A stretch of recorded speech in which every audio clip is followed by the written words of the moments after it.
반갑습니다. 네, 반갑습니다. 네, 좌우 옆에 한번 둘러보세요. 네. 빈자리가 많죠? 네. 네, 우리가 채워야 될 빈자리들이 아주 많습니다. 우리 한 주간 너무 승리하시고 이 자리에 오셨으니까요. 인사 한번 나누세요. 주님의 이름으로 사랑합니다. 감사합니다. 주님의 이름으로 사랑합니다. 주님의 이름으로 사랑합니다. 네, 사랑합니다. 내일이면 5월이에요. 5월은 가정의 달이라고 하죠. 아마 가정의 달이 왜 가정의 달이라고 해서 제가 생각을 해봤는데요.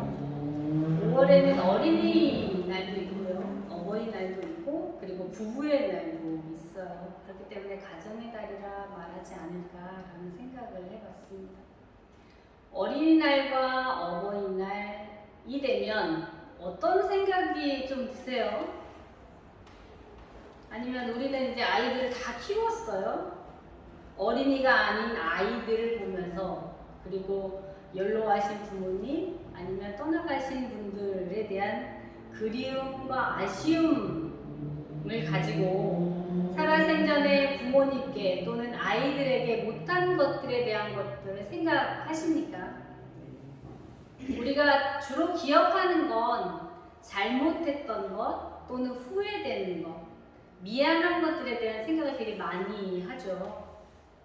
그런 마음이 있기 때문에 어쩌면 나를 돌아보고, 그리고 다시 나의 마음을 돌리고 행동을 수정하게 되는 것 같아요.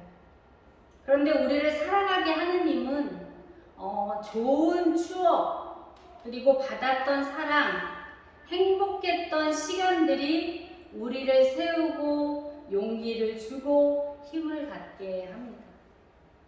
이런 우리의 마음을 생각해 보면서 우리 마음에 남아있는 우리의 감정들, 우리의 속마음들을 좀 들여다보고 그 마음에 주님이 어떻게 다가오셨는지를 생각해보는 시간을 가져보려고 합니다. 부모님 살아생전에 말씀을 듣지 않던, 정말 부모님 말씀이 반대로만 하던 청개구리 이야기 너무나 잘 아시죠? 청개구리가 우물에 살았어요. 아들 청개구리와 엄마 청개구리가 살았는데, 아들 청개구리는 어머니 말씀을 전혀 듣지 않아요. 여기 저기 돌아다니면서 말썽만 피우게 되죠. 그런 아들이 걱정돼서 어머니는 늘 걱정하는 마음을 가지고 아들한테 이야기합니다. 언덕에서 놀아라 이러면 아이는 우물에 가서 놀고, 그리고 윗동네 다녀와라 이러면 아랫동네에 가고, 이것을 하라면 저것을 하고, 어머니가 무슨 말을 하던 그 아들은 거꾸로 반대로 가는 아들이었습니다. 엄마 청개구리는 마음이 점점 속상하고 걱정이 커져가는 거예요. 그리고 늘 걱정하던 엄마는 어느 날 알아듣게 되었어요. 그렇지만 아들은 엄마가 아픈 것에 대한 건 전혀 아랑곳하지 않아요. 늘 하던 행동대로 하죠. 하루는 어머니가 아들을 불렀습니다. 얘야, 이제는 내가 오래 살지 못할 것 같아. 내가 죽거들랑 산에 묻지 말고 꼭 강가에 묻어줬으면 좋겠다. 아들을 향해서 엄마가 얘기해요. 엄마의 마음은 내가 이렇게 말하면 아들은 나를 분명 강에다 묻어줄 거야 라고 하는 생각을 가지고 했겠죠.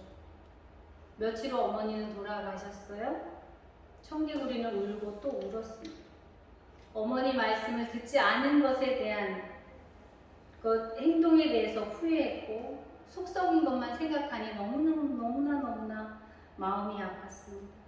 그리고는 그러한 행동을 한동안 정말 행동에 대한 반성을 아주 많이 했습니다. 그러고는 어머니의 마지막 말을 기억해서 어머니를 강가에 모시게 되죠. 며칠이 지나고 큰 비바람이 몰려와요. 비가 많이 와서 강물이 넘쳐 흐릅니다. 아들 청개구리는 어머니의 무덤이 걱정돼서 한숨도 잘 수가 없어요. 그래서 어머니 무덤 곁에 서서 어머니를 지켜가며 개굴개굴 쏟아지는 빗속에 앉아 울고 또 울었어요. 비가 올 때면 항상 어머니 무덤 곁에 앉아서 울고 있는 거예요. 인간은 감정의 동물이죠. 그래서 감정의 동물이기 때문에 내가 타인에게 상처를 주는 것이 나에게도 상처가 되기도 합니다. 마음의 아픔의 감정들이 켜켜이 쌓여서 병증들을 만들어내기도 하죠. 그렇게 자리 잡은 것을 한이라고 이야기합니다.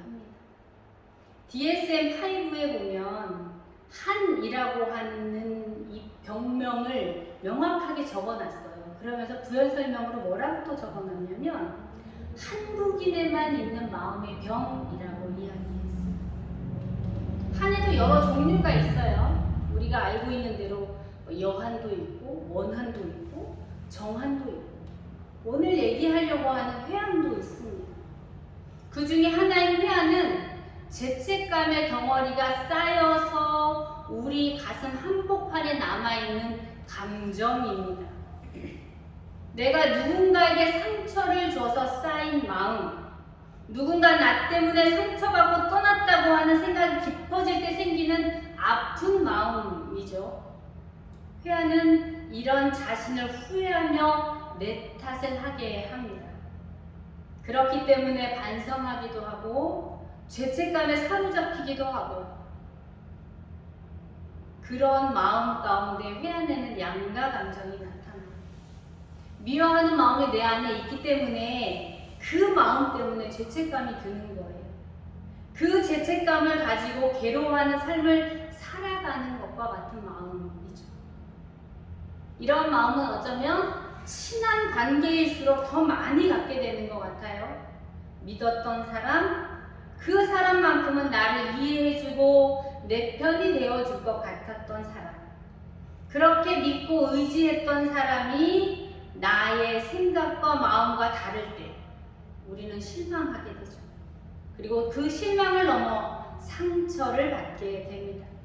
그러다 보니 가족 중에서도 어쩌면 부모와 자녀가, 그리고 아내와 남편이, 그리고 나의 가장 친한 친구가, 동료가 가장 많은 상처를 주고 받을 수밖에 없게 되죠. 부모님이 살아계실 때는 잘 모르는데 돌아가시고 나면 내가 잘못한 것에 대한 것들을 되게 많이 생각하게 되잖아요. 내가 그때 왜 그랬을까 하는 마음으로 사실은 내 탓을 하죠. 어쩌면 그것이 회한이 아닐까라는 생각을 해봤어요. 여기서 제가 제 얘기를 좀 하려고 해요. 저는 결혼 초부터 지금까지 어머님과 함께 살고 있는데 처음엔 그런 마음이었던 것 같아요. 어머니는 다 나의 엄마와 같다라고 생각했고 엄마인데 하는 가벼운 마음으로 사실은 어머니를 모시고 사는 것을 선택했어요. 그런데 시간이 지날수록 이 가벼웠던 마음이 점점점 무거워지기 시작하는 거예요. 분명히 어머니와 전 다른데 그 다름을 인정하지 못했어요. 그러다 보니까 힘든 시간들이 저한테는 정말 많았어요. 마음에 힘듦이 생길 때마다 그것을 참으면서 미움이라는 감정이 점점점 생기기 시작하더라고요. 그 미움이라는 감정을 가지고 있는 것 자체가 저한테는 엄청난 죄책감이었습니다.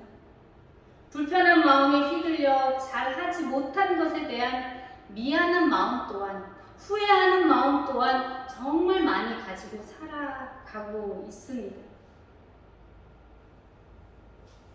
이런 마음으로 재작년에 어머니가 뇌경색으로 쓰러졌어요. 근데 사실은 어머니가 뇌경색으로 쓰러지고 났을 때 제 마음속 한켠에는 어떤 마음이 있었냐면 제가 직장을 다녀야 한다는 이유로 어머니 병간호를 하고 싶지 않았어요. 그래서 큰 시누이가 어머니를 모시고 간다고 했을 때 되게 마음이 불편하면서도 사실 안도감이 들었거든요. 근데 어머니를 시누한테 보내놓고 제 마음은 절대 편하지 않았어요. 계속 그런 양가 감정들이 저한테 있었던 거죠. 어머니가 사시면 얼마나 더 사신다. 그걸 하나 못하나 하는 이런 마음하고 28년 동안 어머니와 함께 살았으면 됐어. 그 정도면 잘한 거야 라고 하는 마음. 못한 것에 대한 미안하고 죄송한 마음과 그래도 너는 그동안 해왔잖아 라고 하는 이런 마음의 갈등들이 저한테 계속 있었어요. 그러면서 어머니와 시어머니, 시누이와의 관계에서 되게 힘들다는 얘기를 들었을 때 저는 제 마음의 짐을 좀 벗어버리고 싶었나 봐요. 그리고는 이렇게 생각했죠. 어머니와 정말 헤어지기 전에 하나님께서 회복하라고 주시는 기회다라고 저는 생각했습니다. 어찌 보면 제 마음에 쌓여있는 그러한 회한을 풀고 싶었던 것 같아요. 어머니를 위해서이기보다는 사실은 저 자신을 위한 결정이었습니다. 이런 마음을 가지고 생각하면서 사실은 오늘 본문 요한복음 21장의 마음이 저한테 쑥 들어왔어요. 오늘 성경 본문을 살펴보면 회한을 느끼고 있는 아주 괴로운 주인공이 있습니다. 그는 주님을 제일 사랑했던 제자 베드로입니다. 어떤 상황에서도 주님을 따르겠다고 베드로는 말했죠. 베드로는 주님이 잡히시던 날 밤에 멀찍이서 주님을 따라가고 있었습니다. 주님을 따라가면서 내가 새벽닭이 3번 울기 전에 나를 모른다고 부인할 것이다 라고 말씀하셨던 주님의 그 음성을 떨쳐버릴 수가 없었어요. 고개를 푹 숙이고 불안한 모습으로 로마 병사에게 끌려가시는 주님의 뒤를 터벅터벅 따라갑니다. 수군대는 사람들 사이에 자리를 잡고 앉아 주님이 어찌 되시는지 보고 있을 때 작은 여종아이가 말하죠. 너도 저 예수와 한패지? 라고 하는 그 말로에 아니, 나 모르는데? 라고 대답해요.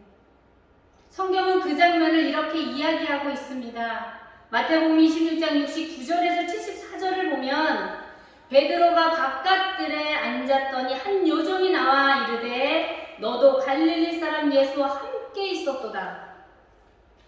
베드로가 모든 사람 앞에서 부인하여 이르되 나는 내가 무슨 말을 하는지 알지 못하노라 하며 앞문까지 나아가니 다른 여종이 그를 보고 거기 앉아있는 사람들에게 말하되 이 사람은 나사렛 예수와 함께 있었도다 하며 베드로가 맹세하고 또 부인하여 이르되 나는 그 사람을 알지 못하더라 하더라.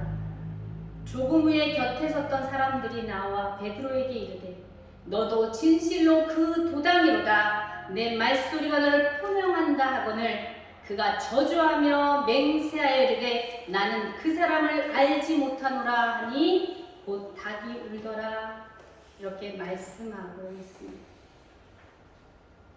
늘 주님 곁에서 죽기까지 주님을 따르겠다고 했던 베드로였습니다. 다 주님을 떠나도 결코 주님을 버리지 않겠다고 베드로는 말했었죠. 그리고 변화산에서 주님이 계신 곳에 초막을 짓고 살고 싶다고 했던 베드로였어요. 주님은 그리스도시요 살아계신 하나님의 아들입니다 라고 믿음으로 고백했던 사람이 바로 베드로입니다. 그랬던 베드로가 주님을 부인한 후에 얼마나 많은 자책을 했을까요? 아마 죽어 마땅하다고 스스로를 공격하며 죄책감을 갖고 있었을 겁니다. 이제 더 이상 베드로는 주님의 제자가 아니라고 말했을 거예요. 베드로는 삶을 포기하고 무기력해져서 예루살렘을 떠나 자신의 고향 갈릴리로 내려가 그의 본업이었던 어부의 삶을 살아가게 됩니다. 스스로에게 벌을 주는 마음으로 스스로를 채찍질하며 바다에 그물을 내리지만 그는 더 이상 희망이 없습니다. 베드로가 자신의 삶을 살아가는 것처럼 보이기는 하나 베드로의 마음은 죄책감과 후회의 마음으로 그저 습관에 따라 그물을 내릴 뿐입니다. 고기 잡는 일에도 매진할 수 없었을 거예요. 그런 베드로가 회복되는 길은 본인을 괴롭히고 있는 그 자책을 멈추는 겁니다. 자신을 향해 공격하던 것을 멈추는 것이었습니다. 그리고 주님의 제자라고 하는 신분이 회복되는 것입니다. 그런 베드로의 삶에 후회하고 자책하고 다 포기한 상황에 있는 베드로에게 주님이 찾아오셨습니다. 주님은 베드로를 향해 말씀하십니다. 그물을 오른쪽에 던져라. 주님을 기억하는 순간이에요. 주님을 처음 만나 주님의 제자로 부르시는 순간, 그 순간이 베드로에게 떠올랐어요. 베드로는 주님의 음성에 순종하죠. 주님이 첫 번째 질문을 베드로에게 던집니다. 아마 그 첫 번째 질문이 베드로에게만 던지는 질문이 아닐 거예요. 지금 우리에게 주님께서 말씀하고 계십니다. 내가 이 사람들보다 나를 더 사랑하느냐? 주님의 이 질문에 어떤 생각이 떠오르십니까? 어떤 마음이 드십니까? 힘들고 아팠던 삶의 모습이 생각나십니까? 주님은 이 시간 우리의 모습을 회복해 주시기 위해서 말씀하고 계십니다. 내가 이 사람들보다 나를 더 사랑하느냐? 주님 아십니다. 베드로는 차마 주님을 사랑한다고 말할 수 없었어요. 주님을 사랑하지만 주님이 잡히시던 밤에 자신이 한 행동과 말이 너무나도 생생하게 생각나기 때문입니다. 주님을 사랑하냐고 묻는 그 물음에 베드로는 이런 대답을 하고 싶었을 거예요. 주님, 저는 죄인입니다. 저는 주님을 3번이나 부인했습니다. 제가 주님을 따라다닐 때 한 말은 다 거짓처럼 느껴집니다. 그런데 제가 어떻게 주님을 사랑한다고 말할 수 있겠습니까? 베드로에게 그리고 우리에게 사랑하냐고 물으시는 주님의 마음은 어떤 마음이었을까요? 이런 마음이었을 것 같아요. 그래? 내가 너의 마음을 알아. 너의 괴로움을 내가 알고 있어. 내가 나를 모른다고 부인하고 넌 얼마나 많이 힘들었니? 나를 따라다니던 3년이란 시간이 배신으로 끝나는구나 하는 생각이 들었을 거야. 많이 힘들었지? 내가 너의 힘듦을 안다. 베드로를 위로하는 주님의 마음은 이런 마음이셨을 거예요. 주님은 다시 베드로에게 묻습니다. 내가 나를 사랑하니? 그러나 베드로는 아직도 주님을 사랑한다고 자신 있게 말할 용기가 없습니다. 주님 아십니다. 주님을 적극적으로 사랑한다고 말할 수 없어요. 말할 용기가 나지 않아요. 베드로는 자신이 없었거든요. 그렇게 머뭇거리는 베드로에게 주님은 다시 말씀하세요. 내가 나를 사랑하느냐? 그제서야 베드로는 자신의 마음속에 있는 회한을 주님 앞에 고백합니다. 말씀에 보면 근심하며 라고 하는 이야기가 있어요. 베드로는 내가 나를 사랑하느냐 말씀하시는 주님의 그 대답을 하기 위해서 근심했어요. 그리고는 주님 모든 것을 아십니다.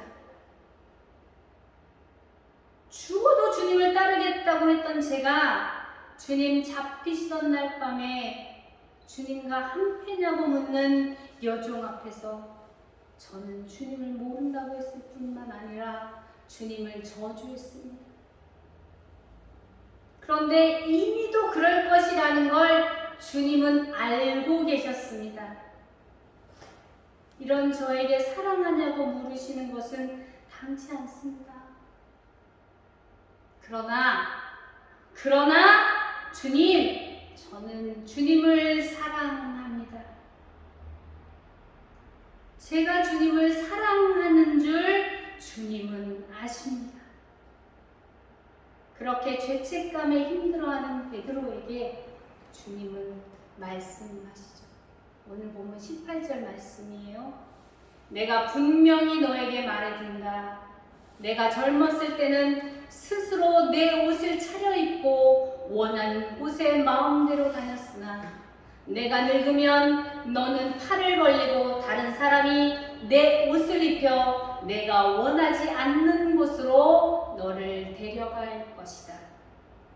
이 말은 너무 괴로워하지 말아라. 너는 나를 구원했을지 모르나 너의 삶은 나로 인해 많은 힘듦을 당하게 될 것이다. 그러나 넌 그 일을 감당할 것이다. 그러니 이제 나를 따르라. 베드로는 자신 안에 무겁게 자리 잡았던 후회하는 마음과 가지고 있던 죄책감의 회한을 벗어낼 수 있었습니다. 주님께서 베드로의 마음을 치유하신 거죠. 그리고 베드로는 주님의 제자라는 정체성 또한 회복되었습니다. 우리의 마음 속에 죄책감을 가지고는 주님을 온전히 따라갈 수 없습니다. 죄책감은 나를 앞으로 나아가지 못하게 붙잡고 우리의 자존감을 떨어뜨리기 때문이죠. 앞으로 나아가고 싶어도 나아갈 수가 없습니다. 베드로가 주님을 배신했다고 하는 죄책감을 벗어내지 않았다면 그는 주님을 위해 목숨을 드리지 못했을 겁니다. 그런 우리의 속성을 알기에 주님이 베드로를 찾아가 그 약한 부분을 어루만지신 것입니다. 베드로는 주님을 향한 자신의 삶을 살아가게 됩니다. 제자로, 사도로, 사람을 살리고 이 땅에 복음을 전하는 자신의 과거가 부끄럽지 않고 당당하게 고백하면서 말입니다. 이렇게 우리도 주님을 만났고 우리의 삶의 많은 부분이 회복되었습니다. 그리고 그 모든 것이 주님의 은혜라고 우리는 고백하죠. 그러나 삶으로 살아내는 동안 은혜의 순간과 같은 마음과 태도 그리고 많은 시간이 지속적으로 변화된 삶으로 살아갈 수 없습니다. 그렇게 살아간다는 건 쉽지 않죠. 세상의 유혹과 마음의 불편함 속에서 우리는 반복되는 죄성을 가지고 있기 때문입니다. 그럼에도 우리가 많은 부분을 주님 앞에 내려놓았다면 마음속에 남아있는 것 그리고 살아가면서 다시 짊어지게 되는 작은 짐들은 우리가 감당해야 될 몫이라고 생각합니다. 그것을 통해 나를 낮추고 겸손히 주님 앞에 나올 수 있기 때문이죠. 나는 정말 다 용서받았고 나는 의로운 사람이라고 하는 마음을 가지고 있다면 아마 우리에겐 주님이 필요 없을 거예요. 하나님의 자녀로 하나님을 기억하며 갈 수 있는 나의 십자가를 우리에게 남겨놓으셨다고 하는 그 마음으로 주님 앞에 선다면 지금 우리의 모습과 나에게 있는 감당할 수 있는 그 많은 아픔과 작은 짐들은 바로 주님의 은혜가 아닐까 생각합니다.